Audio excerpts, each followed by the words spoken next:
Olá pessoal, tudo bem? Bom, vamos começar a nossa primeira aula, tá? Usando o presente simples. Vamos aprender a usar esse presente simples. Ao contrário do que muitos possam pensar, não vamos começar com o verbo be, tá? Vamos começar usando o presente simples, mas não usando o verbo be, usando os outros verbos, tá? Os verbos mais comuns. Não que o verbo be não seja comum, tá? Mas vamos começar usando outros verbos, tá? E o que vai representar, tá, esse simple present tense, presente simples em inglês, tá? Ele vai indicar para a gente tudo aquilo que é hábito ou rotina em nossas vidas. Tudo aquilo que você faz ou deixa de fazer como hábito ou rotina. Eu também posso usar esse presente simples, tá? Pensando em provérbios, tá? Provérbios ou ditos populares, é muito comum, muito frequente o uso desse presente simples em provérbios. E, por exemplo, verdades universais. E o que são verdades universais? São verdades que ninguém contesta. Coisas que acontecem independente de qualquer outra coisa, tá? O sol nasce no leste, ele sempre vai nascer no leste. Você não vai conseguir fazer com que o sol nasça no oeste, tá bom? Então, coisas desse tipo, tá? Os cachorros latem, gatos miam. Beleza? Tudo bem, pessoal? Então, vamos lá. Então, aqui está falando que o presente simples eu uso nas minhas ações rotineiras. Muito bem. Tudo aquilo que você faz no seu dia a dia está incluído nisso. O que, por exemplo? Eu tomo café de manhã antes de ir para a aula. Tomo café, tá? Todos os dias é um hábito, é uma rotina da sua vida.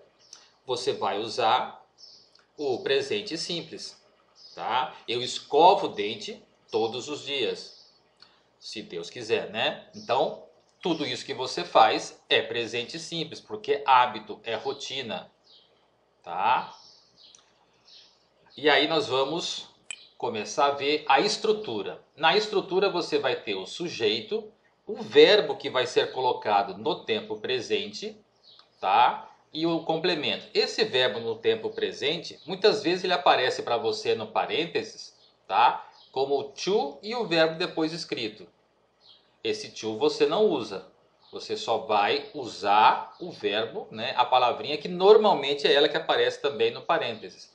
Hoje é mais comum você ver só o verbo do que a forma infinitiva dele, tá? Então vamos lá. Eu vou à escola toda semana. Aí tem o verbo ir à escola toda semana, tá? Tá aqui o verbo no parênteses. O que eu vou fazer com ele? Eu vou colocar ele aqui, tá? Outro exemplo. Nós bebemos água 5 vezes por dia. Então eu tenho nós, ali é we, água, tá? Water, 5 times a day, 5 vezes por dia. Falta o quê? O verbo beber, que é drink. O que eu vou fazer com ele? Vou pegar ele e coloco aqui no meu espaço. E aí eu tenho a minha estrutura nesses dois exemplos. Sujeito na primeira frase é o I, né? Na segunda frase é o I. O verbo no presente, que é o verbo que eu tirei do parênteses, e coloco ele aqui na lacuna, no espaço, tá? E depois o meu complemento, tá certo? Aqui no meu complemento, só a título de ilustração, every week é uma expressão, tá? Que indica rotina, hábito, toda semana. A expressão 5 vezes por dia também indica hábito ou rotina, tá? Então também são expressões que são associadas ao tempo presente, tá bom? Vamos ver se tem mais coisa? Tem, e não é pouco. Vamos lá. Nesse tempo verbal, o verbo só muda quando estiver na terceira pessoa do singular, ou seja, quando o sujeito for he, she ou it. O que a gente falou até agora? Que a gente pegava o verbo que estava ali no parênteses e colocava ali na lacuna, no espaço. Muito bem. Agora eu tenho que prestar atenção em mais alguma coisa. O que é esse mais alguma coisa? O meu sujeito. Se eu tiver como sujeito he, she ou it, tá? Como sujeito, ou ainda uma expressão que eu possa substituir, como assim? Não entendi. Se meu sujeito estiver ali, por exemplo, John, the boy, tá? John é pra gente, né, um nome que indica nome de uma pessoa do sexo masculino, tá? The boy, o menino, tá? O menino eu posso dizer que pode ser ele, então eu vou usar o he, tá? Eu posso usar Mary, tá? Eu posso usar the girl, tá? Seria a menina, então para Mary ou the girl eu posso usar o she. Eu posso usar o it quando eu estiver me referindo a coisa ou animal. Novamente no singular, como está escrito aqui, terceira pessoa do singular. Então é uma pessoa só do sexo masculino, então é uma pessoa só do sexo feminino, tá? É uma coisa só ou um animal só, tá legal?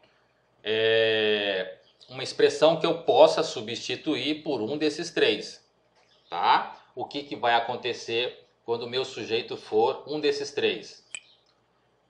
Eu vou acrescentar, no mínimo, um S à terminação do verbo. O que quer dizer isso? Quando tiver ali o verbo, lembra que a gente colocou ali o verbo drink, né? De beber? Para esse verbo específico, eu vou colocar o S nele, quando eu tiver como sujeito he, she ou it. Tá bom? Mas presta atenção, se eu estou falando aqui que é no mínimo um S, é porque tem variantes. Então não é todo o verbo que eu vou colocar só o S. Tá? O S sempre vai ter. Às vezes é só o S, às vezes é ES, tá? Às vezes vai ter IES. Mas tudo isso nós vamos ver aqui. Tá bom? Então vamos lá, vamos ver que outra informação eu tenho aqui. Eu tenho um exemplo, tá? Ele dorme muito. Ele é he. Opa, he. Então meu sujeito é terceira pessoa do singular. O que acontece? Eu vou no verbo sleep, dormir, tá? O que eu vou fazer? Vou pegar o verbo, coloco aqui e coloco o S. Por quê? Porque meu sujeito é he. E fica assim, tá bom? Ela escreve muito bem. Ela é she. Opa! Se é she, o meu verbo tem que ter S. Write está aqui no parênteses. Vou pegar, vou tirar ele daqui, coloco ele na lacuna e coloco também mais o S. E aí eu tenho essas duas frases, tá? No tempo presente. E o verbo tem S porque o meu sujeito é terceira pessoa do singular. He, she ou it. Vamos ver se tem mais algum exemplo? Tem. O cachorro corre alegremente. The dog. Opa, tá vendo? Ó, eu usei he, eu usei she, mas aqui eu não estou usando it. Mas the dog, o cachorro, é considerado como se fosse it. Tá bom? Então, novamente, o meu sujeito é terceira pessoa do singular. O que acontece com o meu verbo? Tiro ele daqui, coloco ele na lacuna e acrescento mais o S. Tá bom? Essa é a primeira variante. Então eu tenho o verbo quando não for na terceira pessoa do singular. Por exemplo, quando o meu sujeito for I, you, we e they.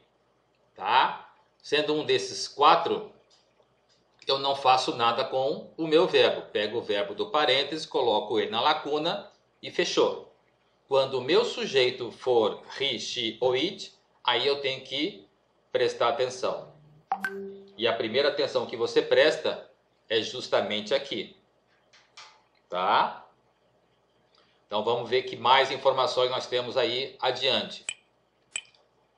Porém, nem sempre é tão simples quanto colocar um S apenas ao verbo. Isso é o inglês, pessoal. O inglês é cheio dessas coisinhas. Tá? É muito fácil, é muito simples, mas tem que prestar atenção nos detalhes. Tá? Na imagem anterior, o detalhe era o sujeito. Vamos ver aqui? Quando o verbo estiver no Simple Present Tense, que é o que a gente está estudando, na terceira pessoa do singular, quando o meu sujeito for he, she ou it. E o verbo terminar em ss, sh, ch, x, o e z, o que eu vou fazer? Eu vou colocar es depois do verbo. Vamos ver isso?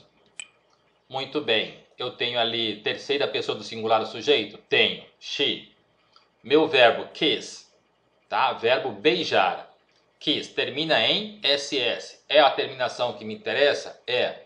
O que fala na teoria? Eu tenho que colocar es. Vamos colocar. E a frase fica: she kisses very well. Tá? Ela beija muito bem. Tá certo? Vamos ver mais exemplos. He. É o sujeito que me interessa? É. Terceira pessoa do singular.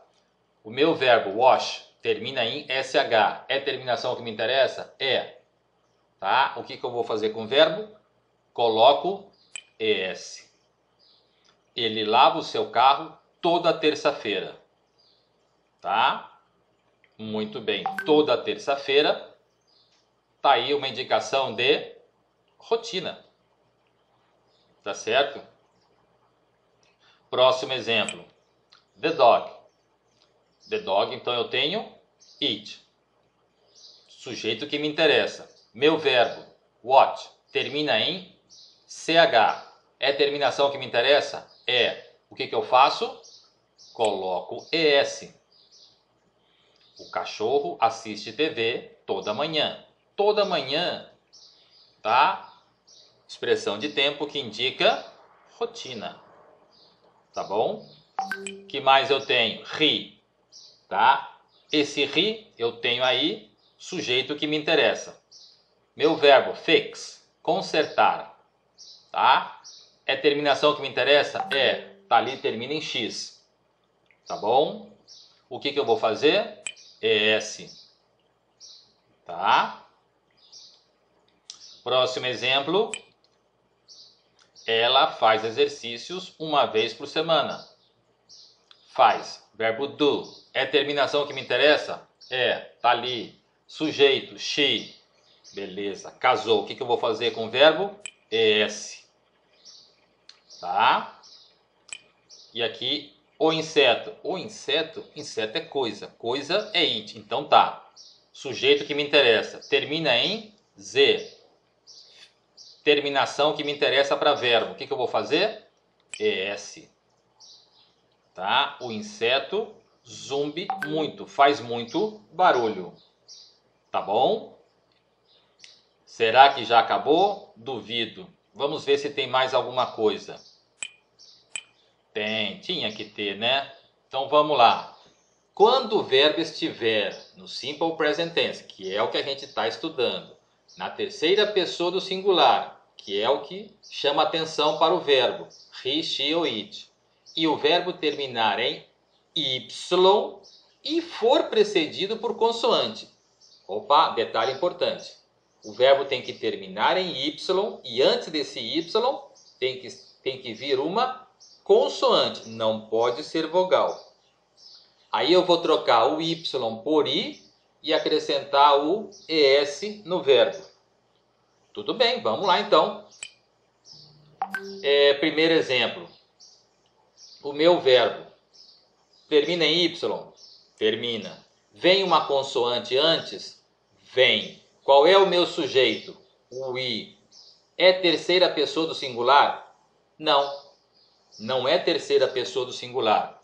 O que acontece então? O verbo fica igual. Não mexe em nada. Ah, mas você falou... É verdade, mas eu falei que tinha que ser terceira pessoa do singular. O i não é. Tá bom? O i é primeira pessoa do plural. Vamos ver o próximo exemplo. Olha só o meu sujeito. She. Me interessa. Cadê o verbo? Study. Mesmo verbo. Termina em y. Antes vem uma consoante. Tá? O que eu vou fazer? Eu vou tirar o y e colocar o i e mais o es. The baby, o bebê, também é terceira pessoa do singular. Cry, termina em y. Antes vem uma consoante. O que eu faço? Troco para IES. The kid, a criança. Muito bem, terceira pessoa do singular. Meu verbo play. Termina em Y, termina. Vem uma consoante antes? Não, é uma vogal. Então não é dessa teoria. O que acontece? Eu coloco só o S, porque ainda é terceira pessoa do singular. No meu verbo eu devo acrescentar no mínimo S. E tá aí. Beleza? Próximo. Opa, já vem bastante informação. Vimos até agora a estrutura do presente simples, que é o que a gente está estudando, para frases afirmativas. Muito bem. Agora vamos ver como se faz a negativa e a interrogativa. Na forma negativa, eu tenho aqui sujeito, o auxiliar, o not, o verbo, está ali entre parênteses, e mais o complemento. Na forma interrogativa, eu começo a minha frase com o auxiliar. Depois eu uso o sujeito, o verbo e mais o complemento. Tá, mas da onde apareceu essa palavra auxiliar? Em ambas as formas é necessário o uso de um verbo auxiliar, que para esse tempo verbal, o presente simples, eu vou usar do ou does. Qual é a diferença que aparece entre as duas palavras na escrita? ES. Quando é que eu uso ES num verbo em inglês? Quando eu tenho terceira pessoa do singular. Ou seja, o does, tá? Eu vou usar em frases que meu sujeito for he, she ou it. E o do nas outras, tá? Então eu tenho aqui a minha estrutura de negativa e interrogativa, tá certo? E agora eu vou ter que exemplificar isso. Meu sujeito aqui é I. Então para I o meu verbo auxiliar é o do. Então eu vou usar sujeito, auxiliar, not, verbo e complemento. Sujeito, auxiliar, not, verbo e complemento. Ah, o senhor, eu já vi aí numa frase usando don't. Eu posso usar o don't? Pode, não tem problema nenhum. O don't seria a forma contraída dessas duas palavras, do not. Tá? Sem problema. Qual é a diferença dos dois? Nenhuma. Teoricamente, nenhuma. Tá? Mais para frente a gente vai entender se existe realmente uma diferença ou não. Isso é papo para mais para frente. Na forma interrogativa, como eu já falei, eu começo com o auxiliar, tá? Sujeito, verbo e tá aí. Exemplificado, bonitinho, como a gente viu na estrutura. Então não foge disso. Agora eu tenho uma frase usando she, tá? Terceira pessoa. Com she eu posso usar o do? Não. Eu tenho que usar o does, tá? Usa a mesma estrutura, mas agora o verbo auxiliar é diferente. Eu não uso mais o do, eu uso o does. Tá bom? E aí segue a estrutura e fica fácil. Na interrogativa é só inverter. Tá bom? Tá? Eu vou usar sujeito auxiliar. Na interrogativa eu uso auxiliar sujeito. Verbo igual, complemento igual. O que mais eu tenho? Advérbios. Eu tenho alguns advérbios que são comuns no uso do presente simples, tá? Eu tenho aqui a lista de alguns, tá? Dos principais advérbios que eu uso. Mas qual é o detalhe que está aqui? Usados antes do verbo principal, tá? Então ali na imagem anterior, tá? Eu tinha ali o verbo. Se eu tiver que usar um auxiliar desses aqui, eu vou usar antes do verbo. Simples assim, não muda nada, tá bom? Lembra, o advérbio eu uso antes do verbo principal. Respeita isso e vai ser feliz sempre. Aí eu tenho alguns outros advérbios, né? Aí de tempo principalmente, e que vão ser usados no final das frases, tá bom? Tem aí mais alguns exemplos, tá? E a gente vai ver o uso deles. Olha só, sujeito, o verbo é o go, o complemento to school. Eu estou usando o advérbio antes do verbo principal. Often é outro verbo que eu uso antes do verbo principal. Tá vendo que o verbo está com ES porque meu sujeito é o he. Tudo isso continua normal. Eu só vou usar o advérbio antes do verbo principal. Novamente, advérbio antes do verbo principal. Eles às vezes comem salada. Tá? Olha só, agora apareceu once a week. Uma vez por semana. Expressão que geralmente eu uso no final da frase. Novamente eu tenho aqui, tá? Every year. Beleza, muito bem. Uso no final da frase. Isso tudo aí, pessoal, é para você ver, tá? O uso do presente simples. Então, essas informações são as básicas, são as iniciais e são com que a gente vai trabalhar primeiro, tá certo? Mais um pouco, tá? Quando a gente tiver mais um tempinho, na próximo encontro, nós vamos trabalhar ainda mais, tanto as frases quanto as formas, tá bom? Por hoje, nessa aula, tá bom? Tá? A gente vai ficar com essas informações e a seguir vem mais atividades para vocês. Tá bom, pessoal? Fiquem com Deus, até a próxima.